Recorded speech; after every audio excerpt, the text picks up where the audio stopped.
अज़ीज़ तुलबा अस्सलामु अलैकुम। आज हम बहुत अहम टॉपिक डिस्कस करने जा रहे हैं। आज के सबक में टॉपिक में हम एडवर्ब्स ऑफ प्रोबेबिलिटी के बारे में जो कॉमन मिस्टेक्स हैं वो जानेंगे। तो सबसे पहले हम एडवर्ब्स ऑफ प्रोबेबिलिटी जो है उसकी उर्दू डेफिनेशन सीखेंगे, फिर उसके बाद इंग्लिश डेफिनेशन, फिर हम कुछ कॉमन एडवर्ब्स ऑफ प्रोबेबिलिटी हैं उनके बारे में जानेंगे, उन्हें पढ़ेंगे और उसके बाद हम सेंटेंसेस भी बनाएंगे कि एडवर्ब्स ऑफ प्रोबेबिलिटी के आसानी से सेंटेंसेस कैसे बन सकते हैं, कैसे बनेंगे। तो आए हम अपने टॉपिक की जानिब चलते हैं, सबक की जानिब चलते हैं। सबसे पहले dear students, adverbs of probability की डेफिनेशन जानने से पहले आप इस लफ्ज़ का मतलब जानें। पहले लफ्ज़ का, वर्ड का मतलब जानेंगे तो आपको क्लियर हो जाएगा और आप आसानी से सीख सकेंगे। तो सबसे पहले एडवर्ब्स ऑफ प्रोबेबिलिटी का मतलब है, प्रोबेबिलिटी का क्या मतलब है? इसका मतलब है इम्कान।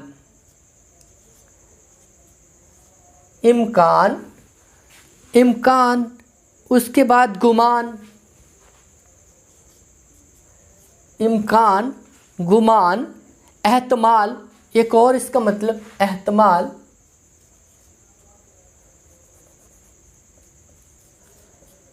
एहतमाल, एक और इसका तीसरा माना एहतमाल किया जाता है। तो अब इसकी तारीफ़ पढ़ते हैं कि एडवर्ब्स ऑफ प्रोबेबिलिटी की उर्दू डेफिनेशन क्या की जाती है। एडवर्ब्स ऑफ प्रोबेबिलिटी वो एडवर्ब्स हैं जो हमें ये बताते हैं कि हम किसी काम के बारे में किस कदर पुरुमीद हैं या पुरयकीन हैं। अब आप इन वर्ड्स को, जो प्रोबेबिलिटी के लिए वर्ड्स इस्तेमाल होते हैं, वो देखें, सब में यही आएगा यकीनन। अब यानी कि यकीन की बात होगी सब के अंदर। वो एडवर्ब्स जो हमें ये बताते हैं कि हम किसी काम के बारे में, किसी एक्शन के बारे में किस कदर पुरयकीन हैं, तो एडवर्ब्स ऑफ प्रोबेबिलिटी कहलाते हैं। अब इसकी इंग्लिश डेफिनेशन क्या की जाती है? इंग्लिश डेफिनेशन इसकी है, adverbs of probability are used, adverbs of probability इस्तेमाल किए जाते हैं टू शो, दिखाने के लिए, हाउ श्योर, कितने यकीन, वी आर, हम हैं, हम कितने पुरयकीन हैं, about a situation or event, एक सिचुएशन के बारे में, किसी सूरत हाल के बारे में या वाक़े के बारे में। अब the most common adverbs of probability are, ज़्यादा जो कॉमन एडवर्ब्स ऑफ प्रोबेबिलिटी हैं वो ये हैं, ज़्यादा जो इंग्लिश में यूज़ होते हैं, definitely, certainly, probably, likely, may be, clearly, Indeed, doubtless, truly, of course, really, undoubtedly, obviously. तो ये कॉमन होते हैं, ज़्यादा इंग्लिश में ये एडवर्ब्स इस्तेमाल होते हैं एडवर्ब्स ऑफ प्रोबेबिलिटी के तौर पर। अब डेफिनेटली का क्या मतलब है? यकीनन, सच में, बिल्कुल सही। और सर्टेनली, इसका मतलब यकीन है, यकीनन। और प्रोबेबली का मतलब शायद, गालबन, यकीनन। और उसके बाद है यानी कि लाइकली, लाइकली का मतलब इम्कान है, यकीनन है, इम्कान, किस हद तक पुरुमीद, में भी, शायद, यकीन, उम्मीद। उसके बाद नेक्स्ट में है क्लियरली, वाज़े, वाज़े है, क्लियरली है, लेकिन ये भी इम्कान है, गुमान है। और उसके बाद इंडीड, दरहकीकत, हकीकत में, सचमुच। डाउटलेस, डाउट शक को कहते हैं, लस मीन नहीं, कोई शक नहीं, बिलाशुबा। अब यकीनन, ये भी यकीनन के माना में आता है। ट्रूली, ट्रूली का मतलब है सचमुच, ट्रू, सच को कहते हैं ट्रूली, सच से, सचमुच, यकीनन। अब उसके बाद ऑफ कोर्स, ऑफ कोर्स का मतलब भी यकीनन है। अब उसके बाद आगे है जी रियली, रियली का मतलब भी सचमुच है, यकीनन। और अनडाउटेडली, डाउट शक को कहते हैं, अनडाउटेडली, बिलाशुबा, बगैर किसी शक के। और उसके बाद ऑब्वियसली, क्लियर, वाज़े, बगैर शक के। तो ये थे इसके एडवर्ब्स और उनके मीनिंग जो कॉमन इंग्लिश में यूज़ होते हैं। और उसके बाद हम डियर स्टूडेंट्स एक बात हम लिखते हैं कि अमूमन स्टूडेंट्स मिस्टेक कौन सी करते हैं, कौन सी गलती कर जाते हैं अब एडवर्ब्स ऑफ प्रोबेबिलिटी का इस्तेमाल करते हुए।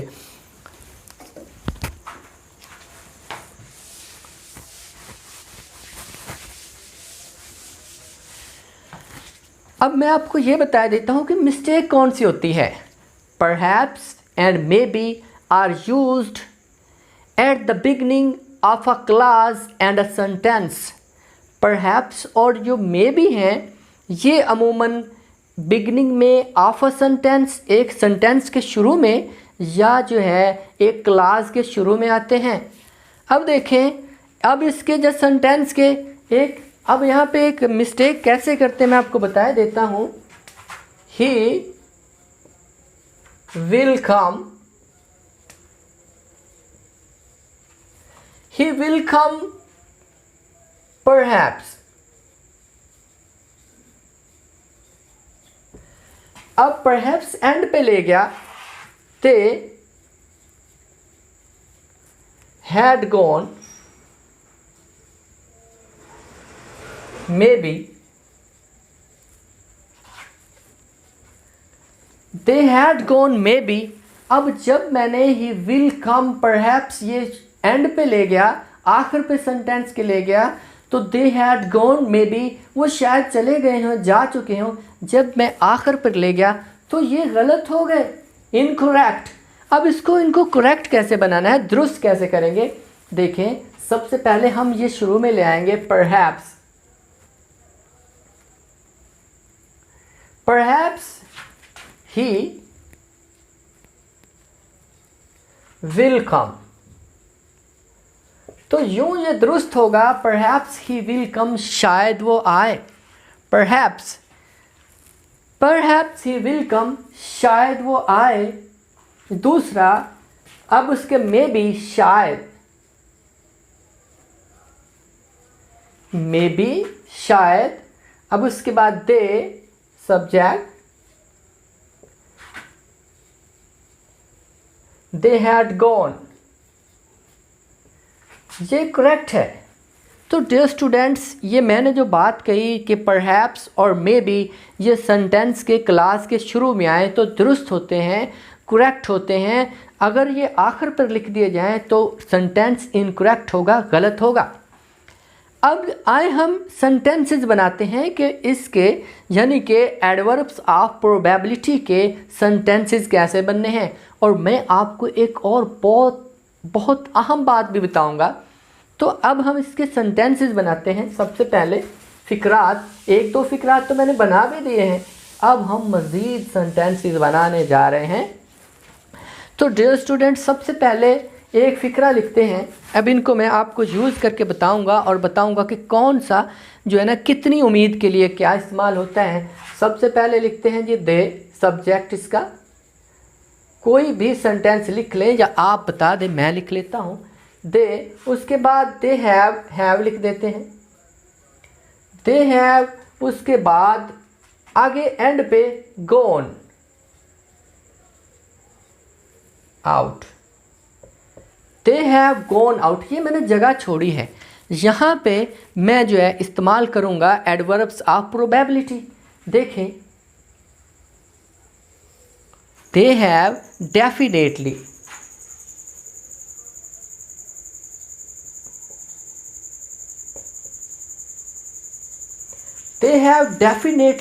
they have definitely gone out, वो यकीनन जा चुके होंगे। अब डेफिनेटली एडवर्ब्स ऑफ प्रोबेबिलिटी तब आता है जब 100% 100% यकीन हो और पुरुमीद हो, यानी कि किसी काम में, यानी कि अब हम 100% पुर यकीन है कि वो जा चुके होंगे बाहर, तो 100% यकीन हो तो फिर जो है डेफिनेटली आता है, डेफिनेटली। उसके बाद दूसरा सर्टेनली,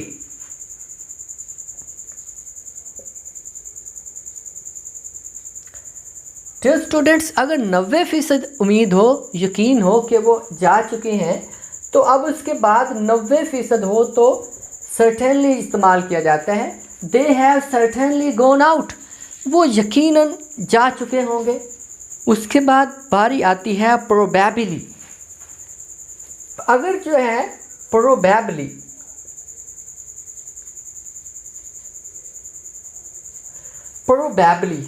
अगर चांसेस हो 80%, हम 80% पर यकीन हो काम के एक्शन में या इवेंट में या उनके जाने में, तो हम प्रोबेबली इस्तेमाल करेंगे। They have probably gone out, वो शायद या यकीनन जा चुके होंगे।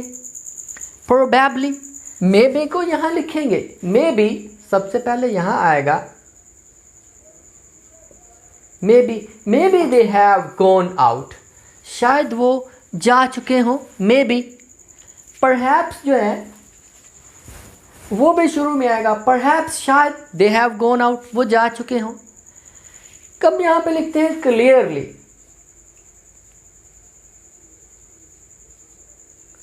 जब चांसेस हो 70% 70%, तो क्लियरली आता है। क्लियरली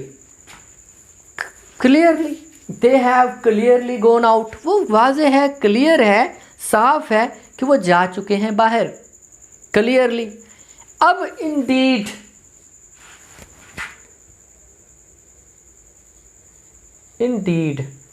अब जब 60% चांसेस हों काम के, उम्मीद के, तो इंडीड लिखते हैं। अब इसका सेंटेंस देखें, they have Indeed gone out, वो यकीनन बाहर जा चुके हैं। इंडीड, इसमें कोई शक नहीं। तो 50% हो तो मे बी आता है, 50%। May be they have gone out, शायद वो जा चुके हों। कोई मुश्किल नहीं है समझने में। 40% चांसेस होंगे तो डाउटलेस आएगा, डाउटलेस, बिलाशुबा, इसमें कोई शक की गुंजाइश नहीं है, बिलाशुबा, डाउटलेस। अब ट्रूली, अब जब 30% हो गए, ट्रूली सचमुच, रियली सचमुच, I am really speaking truth, मैं सचमुच सच बोल रहा हूँ, सच कह रहा हूँ। They really had gone out या they really have gone out, वो सचमुच जा चुके हैं। रियली का इस्तेमाल किया जाता है 10% यकीन हो तो डियर स्टूडेंट्स, ये हमने बहुत ही आसान तरीके से सेंटेंसेस में हमने इस्तेमाल किया एडवर्ब्स ऑफ प्रोबेबिलिटी को। मुझे उम्मीद है आपको समझ आ गई होगी। अगर समझ नहीं आई तो आप YouTube पर सुन सकते हैं। हमारा चैनल सब्सक्राइब करें जो न्यू हैं, ताकि हर आने वाली न्यू वीडियोस देख सकें। बेल आइकन को दबाएं ताकि नोटिफिकेशन उन तक पहुंच सके। अल्लाह निगहबान। अस्सलामु अलैकुम।